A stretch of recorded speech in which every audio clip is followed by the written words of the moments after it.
হে everyone, সকলকে স্বাগতম 30 দিন ইংলিশ শিখি ক্লাসে। আজ থেকে আমাদের ইংলিশ যাত্রা শুরু হলো। এই কোর্সটাতে আমরা কি করব, যাবতীয় ডিটেলস কিছুক্ষণ পরে দেবো। তার আগে আমার পরিচয়টা নিয়ে নিই। আমার নাম মোহাম্মদ শামীম।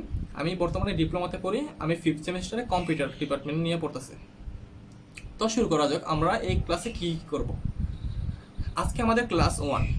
তো আজকে আমাদের ক্লাস 1-এ শিখবো, মানে বেসিক ওয়ার্ডগুলো শিখবো, এগুলো চিনবো যে কোন ওয়ার্ডের কি নাম তা শিখবো। তারপর ওয়ার্ড কিভাবে বসে, ওয়ার্ডের উচ্চারণ, তারপর বাউলস, কনসোনেন্ট, এই ক্লাসে এগুলো শিখবো। তো শুরু করা যাক। ইংলিশ বর্ণমালা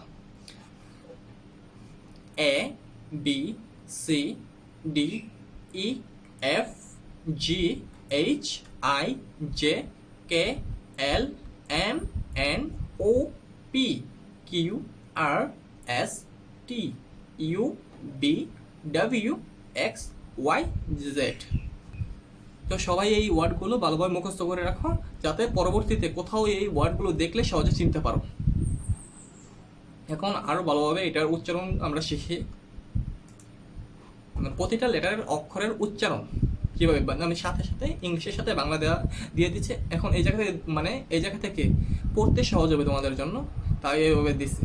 তো এখানে কি আছে, A, B, C, D, E, F, G, H, I, J, K, L, M, N, O, P, P, Q, R, S, T, U, V, W, X, Y, Z. তো সবাই আরেকবার আমার সাথে সাথে বলো যে A, B, C, D, E, F, G, H, I, J, K, L, M, N, O, P, Q, R, S, T, U, V, W, X, Y, Z.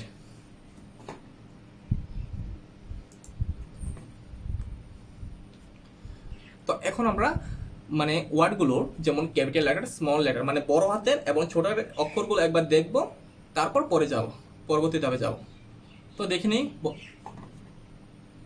ইংলিশে বড় হাতের লেটারকে ক্যাপিটাল লেটার বলা হয় এবং ছোট হাতের লেটারকে স্মল লেটার বলা হয়।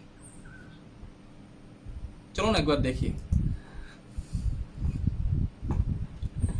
এ, A, B, B, C, C, D, D, E, E, F, F, G, G, H, H, I, I, J, J, K, K, L, L, M, M, N, N, O, O, P, P, Q, Q, R, R, S, S, T, T, U, U, V, V, W, W, X, X, Y, Y, Z, Z.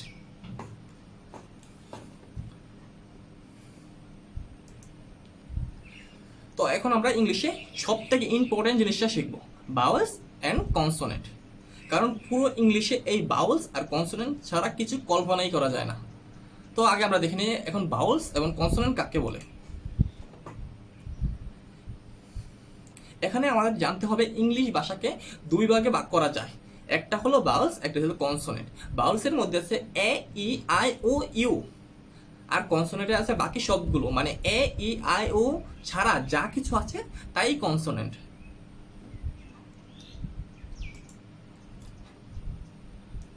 এখন আমরা জানবো যে bowels কেন গুরুত্বপূর্ণ, আর আমাদের article নিয়ে শিখতে হবে, কারণ আর্টিকেল ছাড়া আমরা বুঝবো না যে বাউলসের কোথায় কি কাজ।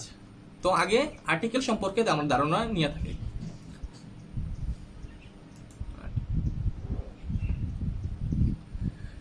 আমাদের ইংলিশে 3 ধরনের আর্টিকেল আছে।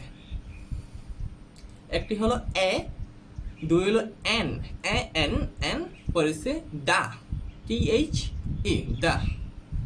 তো বাউলসের ক্ষেত্রে এ এবং দা বসে, কনসোনেন্টের ক্ষেত্রে এ এবং দা আর্টিকেল বসে, এবং সবকিছুর ক্ষেত্রে আমাদের দা আর্টিকেল বসে। তো এখানে দেওয়া আছে যেমন অ্যান অ্যাপেল, কারণ এখানে অ্যান অ্যাপল কেন বসছে তোমাকে আগে বোঝাবে। তো অ্যাপল হলো বাউলস, মানে প্রথম ওয়ার্ডটা বাউলসের এ বসছে, সেই জন্য আমাদের এখানে আর্টিকেল এন বসছে। যেমন একটি অ্যাপল, অ্যান অ্যাপল, একটি অ্যাপল। আর নিচে দেওয়া হচ্ছে এ অ্যাপল। এ অ্যাপল তো কোনোভাবে এটা মানে তোমরাই তো দেখছো, এটা বোঝা যায় না, কারণ এ অ্যাপল শেষে মানে এর পরে এখানে বাউলস থাকার কারণে এটা রং। আর দ্বিতীয়টা হচ্ছে দ্য অ্যাপেল, মানে অ্যাপল মানে একটা নির্দিষ্ট কোনো একটা আপেলকে বোঝানো হয়েছে। তো আবার এখানে দেওয়া আছে এন্ট্রি। এন্ট্রি হয় না কারণ এখানে মানে আর্টিকেলের পর এখানে কনসোনেন্ট দেওয়া আছে, সেই জন্য এখানে এন্ট্রি না হয়ে এট্রি হবে। আরেকটা হলো কোনো একটি নির্দিষ্ট গাছকে বোঝানোর জন্য ডা না না দি ট্রি বসায়, দি ট্রি। আর কোনো নির্দিষ্ট কাউকে বা কোনো নির্দিষ্ট কোনো কিছুকে বোঝানোর জন্য দা বসে।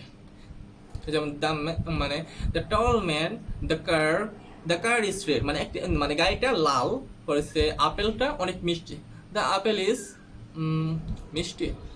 এটা মানে এভাবে, যেমন the apple is sweet, very sweet, এভাবে বসানো। আর সে কিনা দ্য কার ইজ রেড, মানে গাড়িটা লাল, মানে কোনো একটা নির্দিষ্ট জিনিসকে বোঝানোর জন্য। যেমন ওই ছেলেটা লম্বা, ওই ছেলেটা লম্বা হয়েছে, ওই ছেলেটা হয়েছে কি the the boy is tall। তো এখন পরবর্তীতে যাই। এখন আমরা এই ক্লাসে কি কি শিখছি তা একবার রিভিশন দিয়ে নিই। প্রথমে আমরা অ্যালফাবেট, তারপর বাউলস, তারপর কনসোনেন্ট। তারপর বাউলসের মধ্যে আমরা কি কি শিখছি, এ ই আই ও ইউ। আর তারপর বাউলসের আর্টিকেল হলো এন, দা।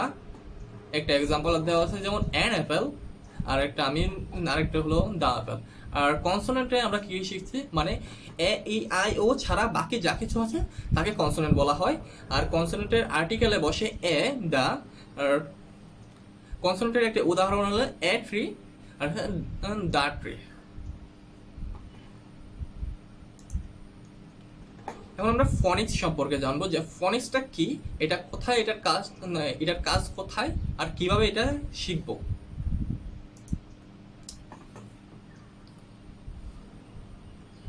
মানে ফনিক্স মানে একটি, মানে ইংলিশে একটি ওয়ার্ডের সাথে আরেকটি ওয়ার্ড কিভাবে যুক্ত হয়ে তার আওয়াজ হয় সেটাকে ফনিক্স বলা হয়।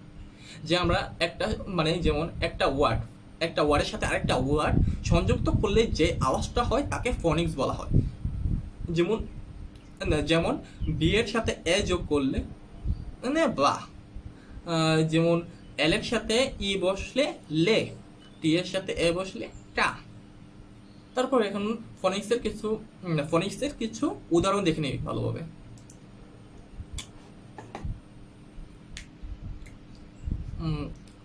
এখানে আমাদের যেমন আছে বা, ব্যাট, কা, ক্যাট।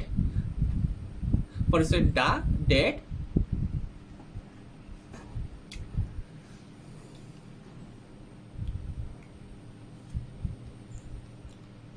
তো আজকের ক্লাস আমাদের এখানেই শেষ।